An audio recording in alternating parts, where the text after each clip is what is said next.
ሰላም ኩራት ተኸታተልቲ ንለማዓንቲ ሒዘልኩም ዝመጻኽ ድማ ከመይ ጌርና ብሞባይልና ጥራሕ ተጠቒምና ዝገርም ቴምቢኔል ንሰርሕ ዝብል እንትኸውን ነዚ ቻናል እዚ ሓደሽቲ እንድሕር ዳ ኮይንኩም ሳብስክራይብ ብምግባር ጀምርዎ ነባራት ድማ ላይክ ጌርኩም ኣተዋውዕኒ ኣብ ዝሓፀረ ደቂቃ ብሞባይልና ጥራሕ ተጠቒምና ዝገርም ቴምቢኔል ክንሰርሕ ኢና ማለት እዩ። ሕጂ ብቐጥታ ናፍቲ ቪድዮ ክወስደኩም መጀመርያ ግን ብፒክስላብ ስለ ንሰርሕ ፒክስላብ ዘይወረድኩም ተሃሊኹም ፕሌይ ስቶር ወይ ከዓ አፕ ስቶር ብምኻድ ዳውንሎድ ገበርዋ ማለት መጀመርታ ፒክስላብ ንኸፍት ማለት እዩ። ፒክስላብ ብድሕሪ እዚ ኣብዛ ሰለስተ ነጥብጣብ ንነክእ ማለት እዩ። እዛ ሰለስተ ነጥብጣብ ምስ ነኻእና ኢሜጅ ሳይዝ ትብል ወቂዕና ዩቲብ ቴምቢኔል ንገብራ ኣብዚ ዊድዝ ዝብል 1920 ክንገብሮ ኢና ማለት እዩ። እዛ ሄይ ትብል ድማኒ 1080 ንገብራ ማለት እዩ። ብድሕሪኡ ኦኬ ንብሎ እዚኣ 1080 ምስ ገበርናያ ኦኬ ንብሎ ማለት እዩ። ብድሕሪ እዚ እዛ ኒው ቴክስት ትብል ነጥፋ ኣብዚ ቀፂልና ኣብዛ ታሕቲ ከለር ክንመርፅ ኢና ማለት እዩ። ንባክግራውንድ ዝኾነና ከለር ኣብዚ ግራዲያንት ክንመርፅ ንኽእል ኢና፣ ከለር ክንመርፅ ንኽእል ኢና። ኣነ ግን ንግዚኡ ግራዲያንት ኢለ ኣለኹ ማለት እዩ። ስለዚ ከምዚ ጌርና ወቂዕና ብኢድና ክነስተኻኽሎ ንኽእል ኢና ማለት እዩ። ተደሊልና ቀይሕን ጸሊምን ክንገብሮ ንኽእል ኢና ብደስ ዝበለና ማለት እዩ። ብድሕሪኡ ኦኬ ንብሎ ኦኬ ኢልና እዛ ባክግራውንድ እንታይ ከም ትመስል ኣስተኻኺልና ምስ ወዳእና ኦኬ ኢልና ንሪኣ ማለት እዩ። ብድሕሪኡ ብራይትነስ ክነስተኻኽሎ ንኽእል ኢና። ብራይትነስ ከምዚኣ ኢላ ምስ ተስተኻኸልና ኣነ ብዚኣ መሪፀ ኣለኹ። ሕጂ ቴክስት ኖቲና ኣብዛ ላዕሊ ፕላስ ጠዊቕና ቴክስት ትብል ነኺእና ክኖቲና ማለት እዩ። ኣነ እንታይ እየ ክብላ ዩቲብ ቴምቢኔል ኣሰራርሓ ብስልክና እየ ክብል ማለት እዩ። ዩቲብ ቴምቢኔል ኣሰራርሓ ብስልክና እዚኣ ኢለ ክፅሕፍ ማለት እዩ።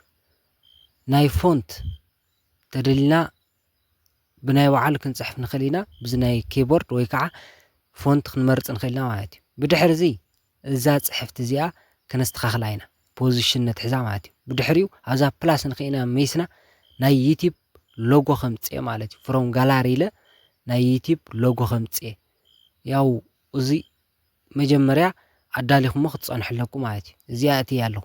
ካብኡ ግን ኣብዛ ማእኸል ዝኾነት ክፍቲ ፈጢራ ስለ ዘላ ዩቲብ ንክትመስል ሼፕ ፈጢረ ብድሕሪኡ ብታሕቲ ክገብራ እሞ መርጅ ክገብረኒ ማለት እዩ። ኣብዚኣ ንኽየ መርጅ ይገብረን ከምዚኣ ገይረ ተሓሒዘ ካብኣ እዛ ዩቲብ ክነስተኻኽላ ኢና ማለት እዩ። እዛ ኣይከን ኣብዛ ዩቲብ ቴምቢኔል ኣሰራርሓ ብስልክና ትብል ኣብዚኣ ክገብራ እየ ማለት እዩ። ካብዚ ብምቕፃል ብስልክና ስለ ዝኾነ ናይ ስልኪ ስክሪን ከምፅእ ማለት እዩ። እዚ ዳውንሎድ ጌርኩም ክትዳልዎ ዘለኩም ማለት እዩ። ናይ ስልኪ ስክሪን ኣምፅአ ኣብዛ ጎኒ ኣብኣ ክገብራ እየ ማለት እዩ። ከምዚኣ ገይረ የቐምጣ ማለት እዩ። ብድሕሪኡ እዚኣ ምስ ገበርና እዛ ዩቲብ ቴምቢኔል ኣሰራርሓ ብስልክና ትብል ቦልድ ገይረ ኩሉ ነገር ክስተኻኽላ እየ ማለት እዩ። ሻዶ ክገብረላ እየ፣ ብድሕሪኡ ባክግራውንድ ክገብረላ እየ ማለት እዩ። ባክግራውንድ ዝርኢኹም ኣብዚኣ እኒኣ ሕጂ ንኣብነት ኣነ ቀይሕ ባክግራውንድ ክገብረላ እየ። ካብ ባዕላ እንተላ ሬድያስ ክቢ ነገር ንክኸውን ወይ ከዓ ካፍቲ 4 ኣንጎሎስ ንእሽተን እንትንኽብል ረድያስ ዝብል መሪፀ ከስተኻኽላ እየ ማለት እዩ። ብድሕሪኡ ፖዚሽኑ ናርኣኹም ኣቀማምጡ ተስተኻኽልዎ ማለት እዩ። ካብዚ ብምቕፃል ያው እዚ እንድሕር ዳ ኣስተኻኺልና ኮይና ዝቦቶም ንራይት ሌፍት ዝብል ኒአ ንእሽተን እቱ ዝበለ እንተኮይኑ ካብቲ ፅሑፍቲ ባክግራውንድ ኣብዚ ክተስተኻኽልዎ ትኽእሉ ኢኹም።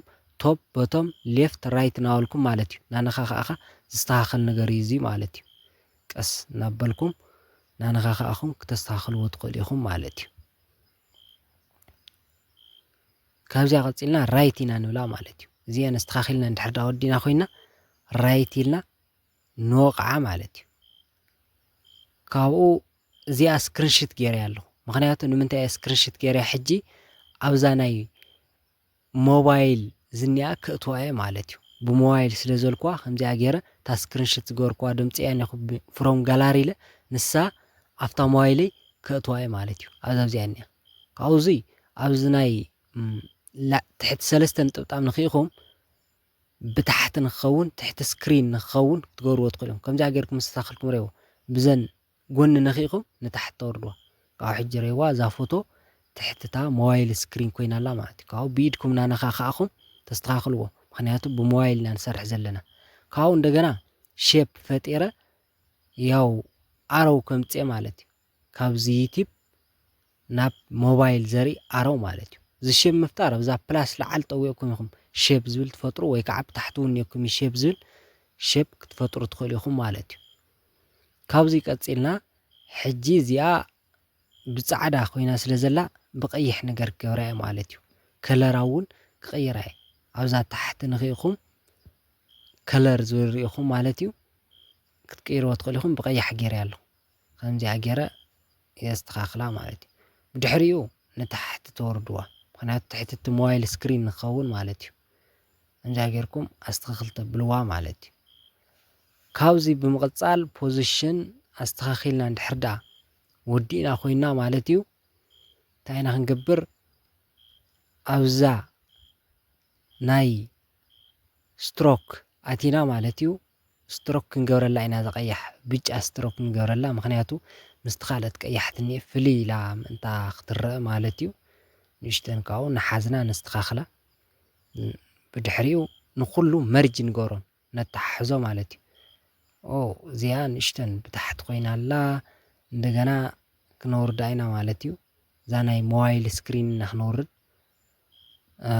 ሕጂ እዛ ናይ ሞባይል ስክሪን ከምዚኣ ገይረም ሰወረድክዋ ጽቡቕ መፅኣ ኣላ ሕጂ ካውን እዚ ኩሉ ግን ምትሓሓዝ ከድለዩ ማለት እዩ ከምቲ ዝበልኩኹም ንኩሉ መርጅ ንገብሮ ማለት እዩ ነተሓሕዞ ካብኣ ኣብዛ መርጅ ትብል ጠዊቕና ካብኡ ራይት ክሊክ ንወቕዓ ከምዚኣ ገይርና ምስ ወቕዓና ኩላ ትተሓሒዛ ኣላ ሕጂ ንኩላ እንታይ ክንፈጥረላ ኢና ስትሮክ ክንገብረላ ኢና ማለት እዩ ኣብ ማእኸል ምዃና ምስ ኣረጋገፅና ስትሮክ ክንገብረላ ኢና ናብዛ ስትሮክ ትብል ከይድና ንኩለን ስትሮክ ክንገብረላ ኢና ብብጫ ዋላ ክንገብሮ ኢና ማለት እዩ ካብኡ እዚ ስትሮክ ድማ ዊድዙ ንሽተን ስፍሕ ነብሎ ምእንታ ክረአ ማለት እዩ ከምዚኣ ገይርና ስትሮክ ምስ ገበርናላ ራይት ንወቕዓ ብድሕሪኡ ሴቭ ኣዝ ንብላ ማለት እዩ ኣብዚ ግን ኣብዚ ኳሊቲና ፎርማት ክንመርፅ ንሃለና ፒኤንጂ ወይ ከዓ ኣልትራ ተገይርናዮ ልዕሊ 2 ሜጋባይት ክኸይድ ስለ ዝኽእል ያው ብዝተኻለ መጠን ክንቅንሶ ኣለና ማለት ከምዚ ገይርና ብሞባይልና ጥራሕ ተጠቂምና ዝገርም ተንቢኔል ክንሰርሕ ንኽእል ኢና ማለት እዩ እዚ ቪድዮ እዚ እንድሕር ዳ ተመችኩም ላይክ ሼር ሳብስክራይብ ኣይትረስዑ ብኻሊእ ቪድዮ ክሳብ ንራኸብ ጽንሑ ብሰላም ሰሰናዩ ንዓኹም